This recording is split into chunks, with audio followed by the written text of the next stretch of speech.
Alright. Hey, buddy. Stop smacking things with the hammer, please. So,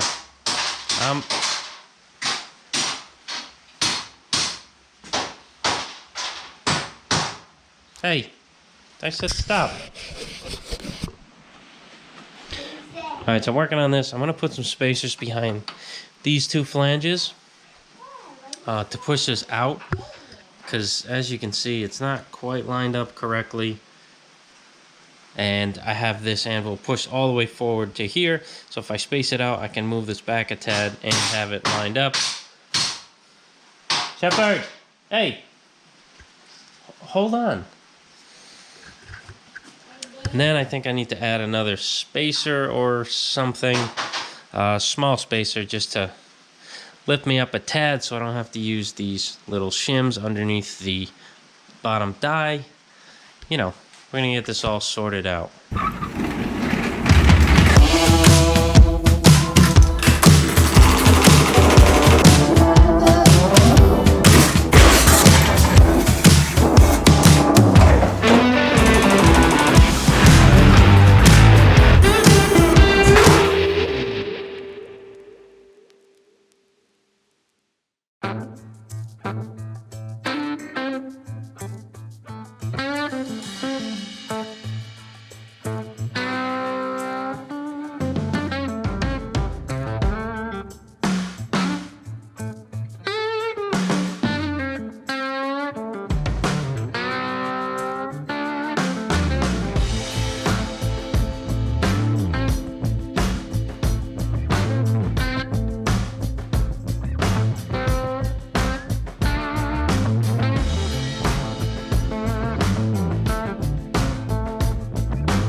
Alright, so this isn't lining up that well.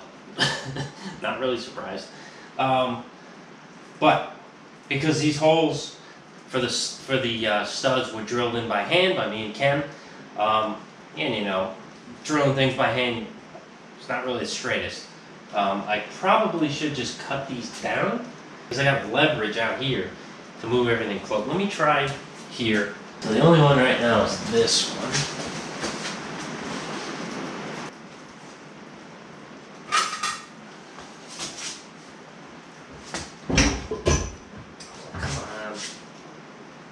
What's up? Don't even tell me.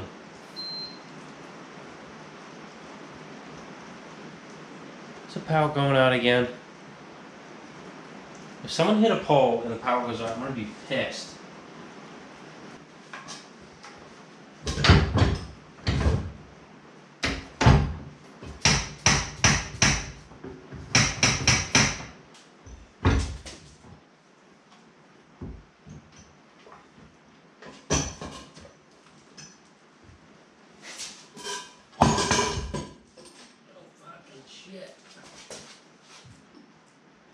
Well, I'm in a sticky wicket.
Alright, so I got the lower arm back on, spaced out, and wow, for some reason the threads on these didn't become horrible, but they're not great.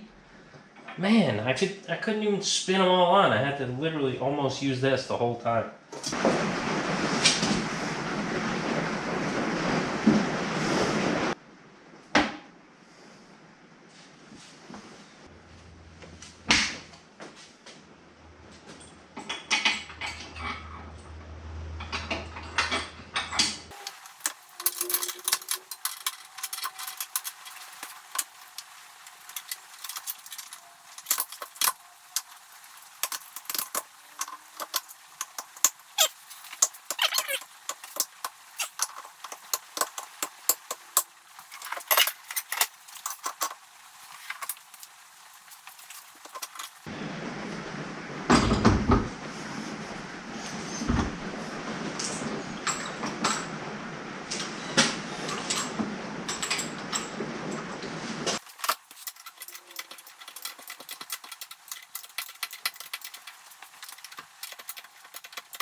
Alright, so everything's back on. Chains are back on. Everything's tight. Spaced out, as you can probably see. Put another spacer under here. So we're cooking right now. I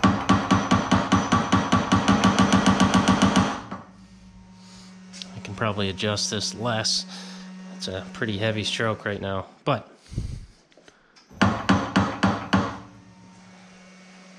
shapes fast. That's what I want. So I can't wait for my shrinking dies to get here. Got some shrinking dies from Tetra Tooling. We'll see. I'm going with him. I'm going through it now with him, measuring everything up, because I don't know if this machine is actually the same as a Pettingill or if it's very different. But my wedges knock in from the front and the right side. So just got to make sure that he makes them the same way. So if he puts the offset the wrong way, we're going to be in trouble, because thumbnail shrinking dies are directional. Unlike this die, well, I made this one directional. Unlike, say, this, I could probably throw it in the other way, and it really wouldn't make a difference. Well, that's about it on the power hammer. Fixing those issues. We'll see if it runs better. Oh, not that it will. I don't think it'll run any better. It's just I wanted my dies aligned better, and now they are, so I'm happy. And that's going to be especially useful when I put the shrinking dies in here. So I'm just getting everything ready for that. All right, guys. Happy Monday. Back in the shop. I am happy to be in the shop, but I am kind of bummed every time I look at this Roadster pickup. Needs the motor fixed. And it's like middle of fall time, so I'm probably not going to drive it the rest of the year. It's pretty sad. But I think my plan with this is to pull the motor, store the truck at my friend's house, go through the motor throughout the winter, figure out what's wrong with it, fix it, put rings in it, maybe even send the block to a machine shop and have a sleeve put in one of the cylinders because there is a gouge taken out. You know, just kind of refresh it a little bit. I'm not going to fully rebuild that thing because I just don't have the money to do that. Refresh it, get it running again reliably and not smoking, because that's the one thing about this truck that really needs to get fixed, other than the knock, is the amount that motor smokes, man. Especially going up a hill with two people. It just like hits you right in the face. That's that. Today, I'm going to be working on some more door stuff. So, there's a couple Tudor sedans I'm going to be working on in the near future. So, he has a good driver's door. I need to fix one of these passenger doors. So I have one here and one. Nope, these are two driver's doors. It's the only passenger door here, so this is the one I have to fix. I gotta figure out what's wrong with it and fix it.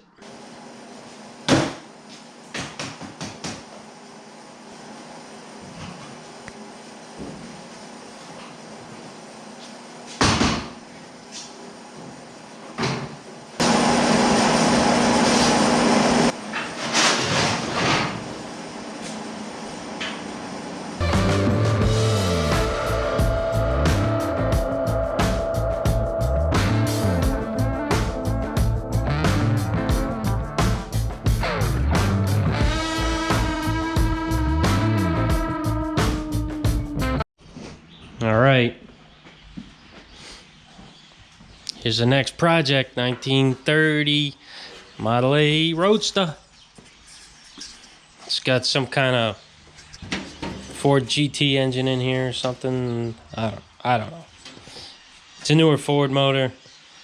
Thing probably rips. You know, recessed firewall to fit everything. Lake style headers with the dummy dump out. Nice 32 Repro grill. These wheels and tires are not staying. I hope he puts bias plies on it, but you know, it's not my car. But I hope he does. You know, it's got a 9-inch in it. Nice seat. Really nice seat, actually. You know, it's a project. You see wires everywhere. There's no dash. There's no pedal pads either. This thing was not fun to drive in here. It's a Brookville body. As you can tell, it's very clean. It's definitely not original. So what I have to do here, you're probably thinking, so why is this at your shop? There's no rust on it. Well, I gotta fix a couple things that he's not happy with. So, first off, you know this lip that's at the bottom of every single Model A?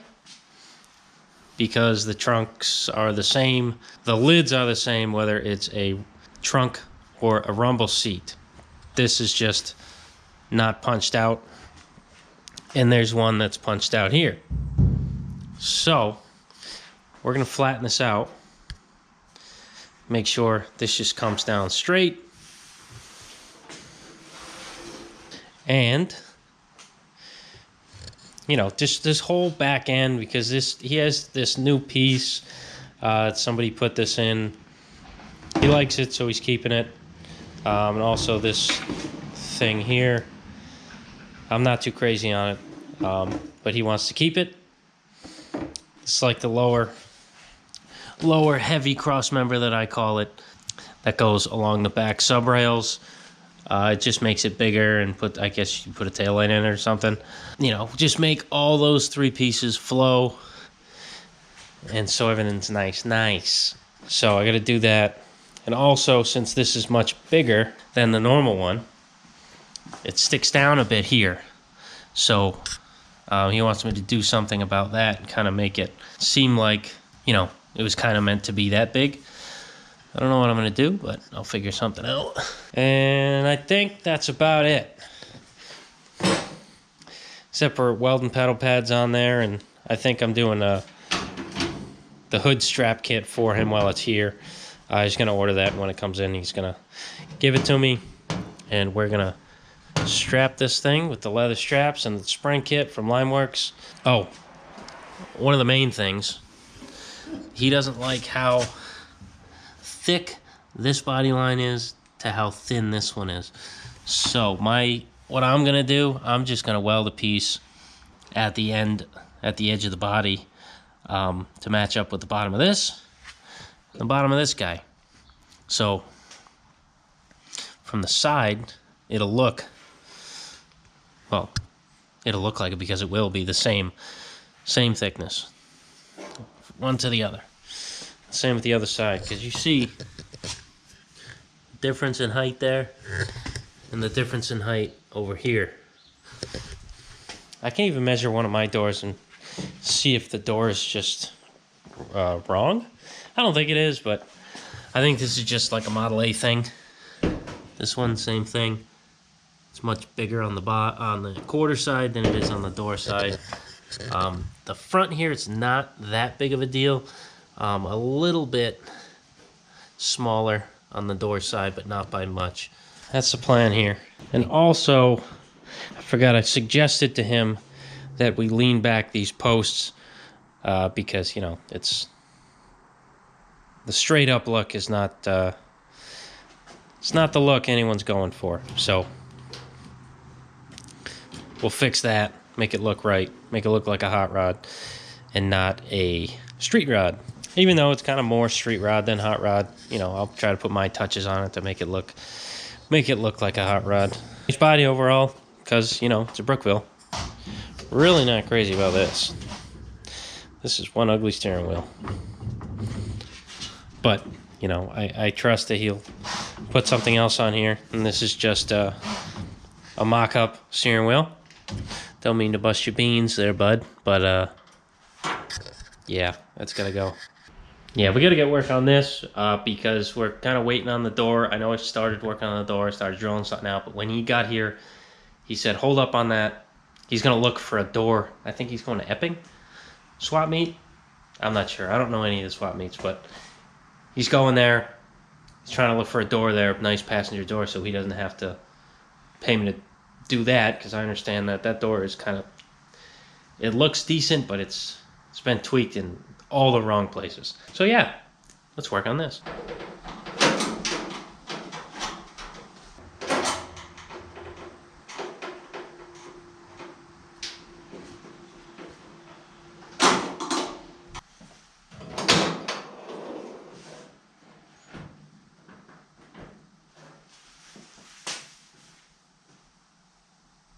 Oh yeah.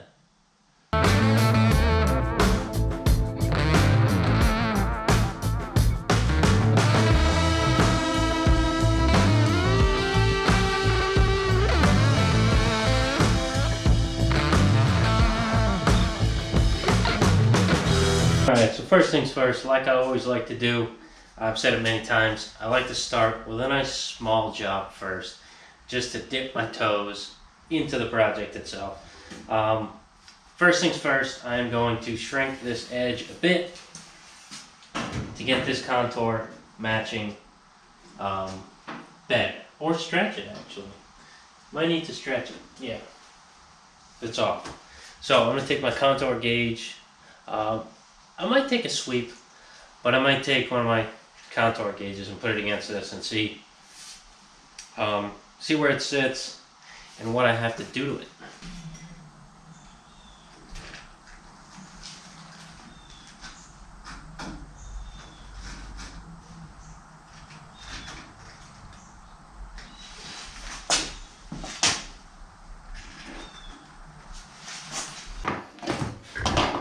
Okay, so as you can see, it's a little bit too curved. You see the light under there right here? So I'm gonna have to stretch this out. And then once this is fitting, I'll take the contour of the top, because it's a little different. It's the same on here, but actually fits nicely here, but it does not fit the body up there. So let's stretch this one out first and then move on above it.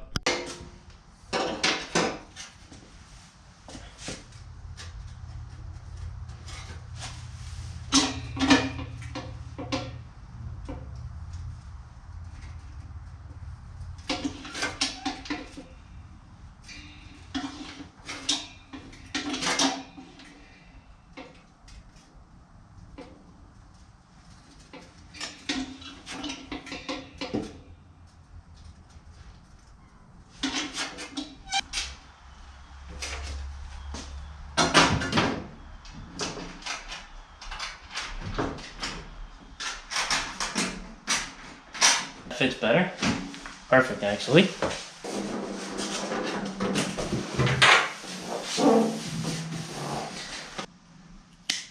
Okay. Notice I was making a couple little marks on the thing, so I put this little rubber on so I don't do that. Last thing I want to do is mess up the customer's stuff while I'm trying to fix it, you know?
After fighting with this thing a little bit, you know, we got it where it's closing nice. Everything flows in. This contour is correct with the side of the quarter. This side also. Got a small gap there. I think the bumpers need to be pushed out a bit. I have them spaced out with little shims of sheet metal, but I don't think it's quite enough. But we're getting there. I'm going to make a strip so it can be like a fake hem. I'm just gonna weld it to, I'm gonna edge weld this piece and the piece I'm going to make, and it's going to act like a hem. I guess if you want to change anything, you can always unhem it technically, but it's going to be a welded corner instead of an actual hem. But I don't know if that makes any sense, but it really doesn't matter. But yeah, I'm happy with it. Just need to, you know, get that inner structure bent out a little bit more. It's touching here, which is good, but it's not touching the sides. So when I start hemming, this is going to pull in, and I don't want that to happen. So push it out, hammer it out so it's touching the sheet metal, and then I can cut my strip, weld it to it, and you'll see exactly what I mean by that. I know it really doesn't make sense right now, but it will make sense.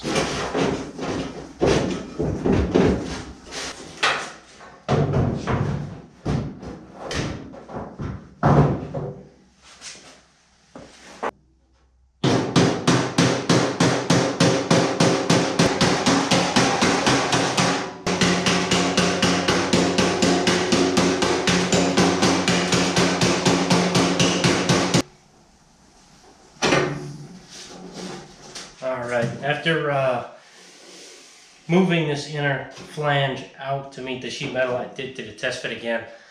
It fits great. So I have this strip here that's going to be the flange. You know, clamp it, put a tack, and then I'll do an edge weld all the way around. You know, and then grind it smooth so it looks like the sheet metal, and that's it. I'm probably going to get to that tomorrow. I'm going to let Kelly work a little bit in the shop, work on a BMW. I'm not sure what she wants to work on, but I will catch you guys tomorrow, finish this up,